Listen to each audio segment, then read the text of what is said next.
Hi everyone, it's CJ here, and I wanted to share with you a junk journal that I'm making. This is part of a swap that's going on over on Facebook, the Junk Journal Junkies. We were to base our journal on the type of artwork that Jenny Bailey is doing over on Facebook. I can look her up and see some really outstanding work. We were to take our different types of greeting cards, cover them, and create a journal.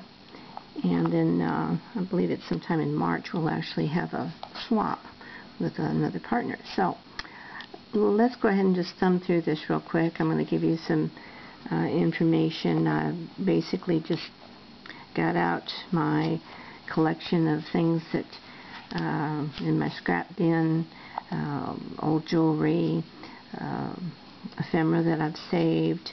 I've not put any money into this, and that's what I like, because to me that is a junk journal. You may have your own definition, which is just fine, but to me a junk journal is just that. It's made from junk. And I believe that Jenny Bailey also says that in her video. Okay, the cover. The front and back of this journal, turn that over. You're supposed to have your two larger cards, and then you take another card and wrap it this way around, and that was to create the cover. Inside you were to create signatures with groups of either Christmas cards or greeting cards, and basically it's kind of like this. This is the one card. Okay, here's another card, and I've got a third card inside there.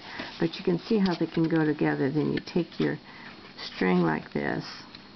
Okay, that's your signature. And then you would pull it around the center part, and then tie it, and you can put beads on there. You don't have to. But anyway, we'll get back to that here in just a little bit.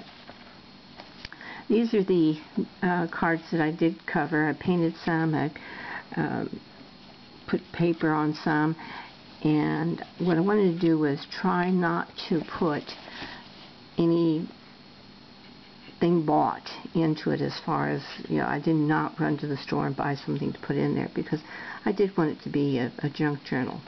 I've got about 22 tags in there, and that's something I'm still working on, but you can see where I've got the pages that are done, and we'll just run through there. I got the smaller one here, and it has a tag up at the top. Here I've just kind of layered paper to make a flower, another tag. We were supposed to have an area on each of the pages in which could be written on as part of our directions, and I believe I've pretty much done that. If there isn't enough room to write something, there's always enough tags that will cover that part of it. This I did go ahead and paint, and then I thought that may not be enough area to write on, so I did add the paper. You can see just a different overlapping design with papers. Here again. And this is just a smaller card. Okay.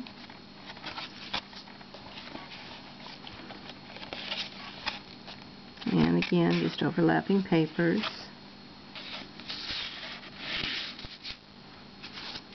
It's kind of hard doing a journal when you don't have an idea of what the person's taste or style is that you're sending it to, so I try to keep it kind of on the tame side.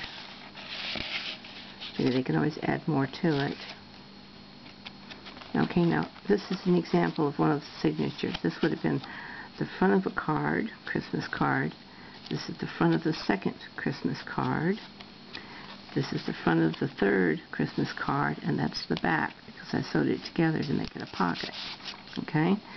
Then the second Christmas card, this is the back part of it, and this is the back part of the first Christmas card. Hope I didn't lose you there. This is, I believe, one of the only insides that I left that was part of the actual card, and I just love this little ducky. It says, "I love you for that," and I just didn't have the heart to cover him up. And you can see where I've just added more papers. And as a junk journal, it's really nice because you can just go ahead and use up areas of your scrap box and put it to good use. Okay, and you can see where I've added some lines that can be written on. Little pocket there. And then this is the back. And this was from an old music book. And then this is just a brad. And then I put one of those, what is it called? Kind of like a rivet type thing. I can't think what that's called in there. And then just before I put the inside paper on, taped it down. Okay, let's get back to this area. Once you have your signature like this that you're going to put in there, okay, you take your string and you wrap it around the spine here that you've made with a separate card. The problem is it really needs to have a little bit of volume to it. Just a card alone may not be sturdy enough. I added a little bit of cardboard to mine because on the first attempt, well, you can see how these are not real stiff. See on this one here? Not real stiff, especially if you just add paint. So I did go ahead and bulk that up a little bit. Now, when you put your beads on there, you have got to really, really pull that tight. And in doing so, the spine area takes a real beating. In fact, as you can see right there, see where my thumbnail is? I've got to repair that. It's a situation where that's going to get lots and lots of use. So you need to think about that. This is real important, this area here. You pull your string forward, you put your beads on it, and then you pull it down to this end, and then this is where you tie your knot right there. Okay? And then these beads are just whatever I had in my bead collection. Some of it was old jewelry, some of it in the swaps, necklace, what have you. So it's a lot of fun to put this together.